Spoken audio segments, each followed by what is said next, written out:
Пандемия ирашты кыгдарцы куштуатта райштой удонан вштау ықса 2% рацышты. Ықсаев араштай кушчитан бафидан узон шамыжд. Кыгдарцы куштуатта баев той удонан бахушканын ионда шаммай унафара хашта орашей президент. Ишармаштар ю ауал.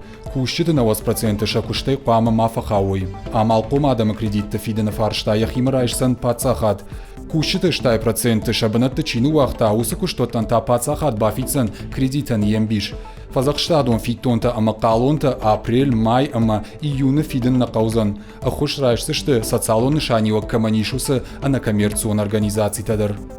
Поддержки, озвученные президентом, полностью соответствуют ожиданиям бизнеса. Бизнес ждал прямых вливаний в их структуру, минуя посредников, и, наконец, это получили. Это целевой кредит, о нем много говорили, и сегодня я думаю, что это одна из самых эффективных мер сохранения трудового потенциала предприятий. Сегодня уже надо бизнесу сосредоточиться на администрировании мер поддержки, которые озвучены за последнее время, и расширении списка их получателей.